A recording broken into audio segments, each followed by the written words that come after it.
নিজের খরচে তিনি এটা এখানে বসিয়েছেন। আমরা তাকে সংগ্রামী অভিনন্দন জানাচ্ছি।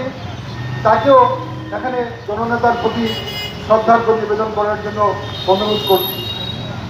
এখানে আরো আপনারা যারা যারা আছেন, আমি সবাই নাম বলছি না, এখানে আমাদের স্মৃতিরক্ষা কমিটির অনেক সদস্যরা এখানে আছেন।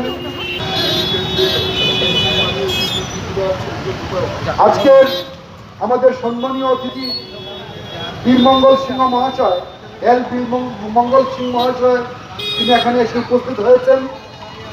তিনি ত্রিপুরা মণিপুরী সাহিত্য পরিষদের সভাপতি, তাকেও পুষ্পার্ঘ্য অর্পণ করার জন্য অনুরোধ করছি।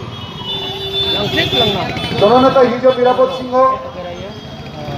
আপনারা অনেকেই জানেন, যদিও তার জন্ম হয়েছিল মণিপুরে, ইম্ফলে, কিন্তু তিনি শুধুমাত্র মণিপুরের নেতা ছিলেন না, তিনি শুধুমাত্র মণিপুরীদের নেতা ছিলেন না।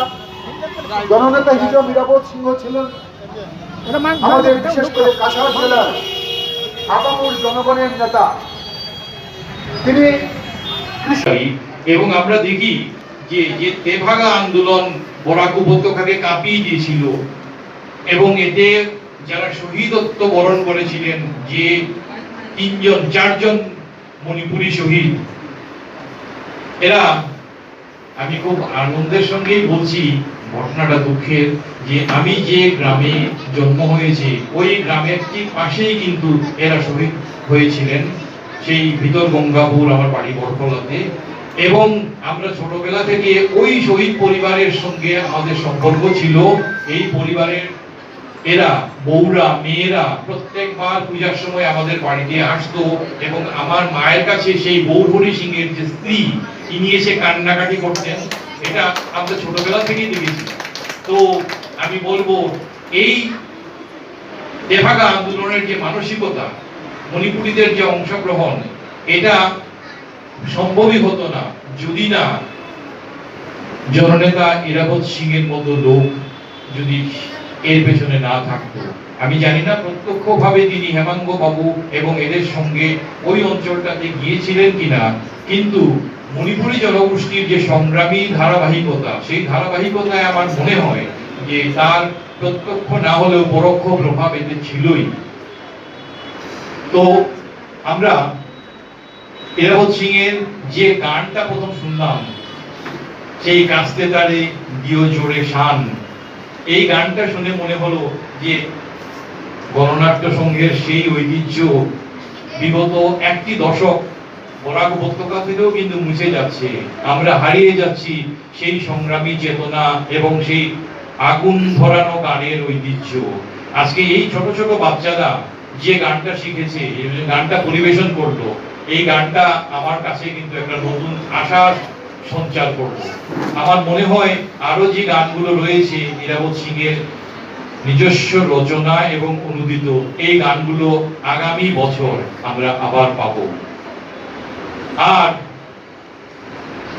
সেই মণিপুরী জনগোষ্ঠী, আমি গত আসাম বিশ্ববিদ্যালয়ে গত 13ই অগাস্ট গেছিলাম, সেটা আমি তাদের স্বতঃস্ফূর্ত অভিব্যক্তি দেখে আমার মনে হলো যে এত বর্ণময় জনগোষ্ঠী আমাদের প্রতিবেশী, আমরা এদের নিয়ে গর্ব করবো না তো কাদের নিয়ে গর্ব করব।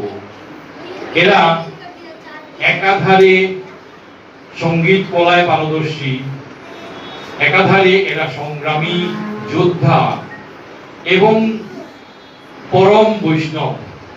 এই এতগুলো গুণ যে জনগোষ্ঠীর মধ্যে সমন্বয় ঘটেছে, এই জনগোষ্ঠী আমাদের এই মুহূর্তে ভাষার পীড়নে পীড়িত উত্তর পূর্বাঞ্চল এবং বিশেষ করে ভাষিক আগ্রাসনে আক্রান্ত বরাক উপত্যকায় এই জনগোষ্ঠী আমাদের পরম আস্থার স্থল হয়ে উঠতে পারে।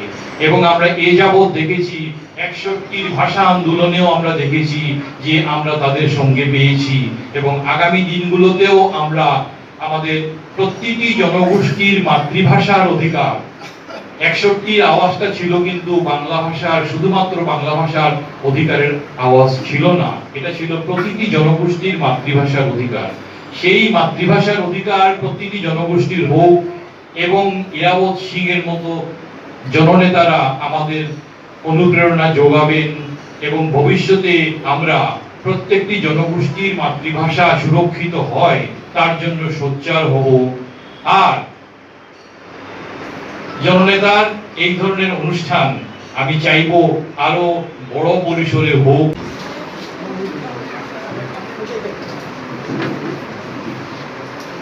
팬도 팀장비라도 봐봐.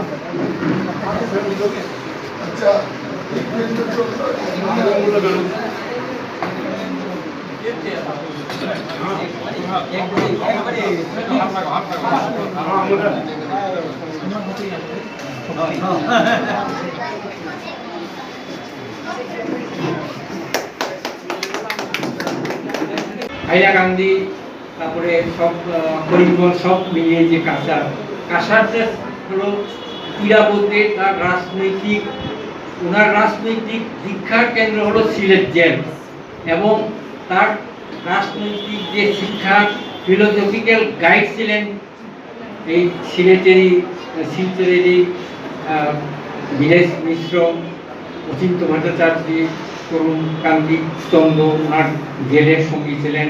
তাদের সংস্পর্শে তিনি এসে যে মার্ক্সবাদে যে পড়াশোনার মধ্য দিয়ে উনি মার্ক্সবাদে দীক্ষিত হওয়ার আগে মণিপুরে যে তার সমাজ সংস্কারমূলক যে সমস্ত কাজ, কৃষকদের নিয়ে অধিকার নিয়ে যে আন্দোলন, নারী অধিকার নিয়ে পৃথিবীর ইতিহাসে নারী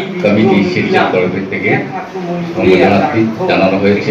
ধন্যবাদ। বিভিন্ন রকম শ্রমিক আন্দোলন, কৃষক আন্দোলন বিভিন্ন হয়, কিন্তু নারী আন্দোলন মণিপুরে এবং এই আন্দোলনের নেতৃত্ব ছিলেন উনি। তার এইগুলি একটা এবারে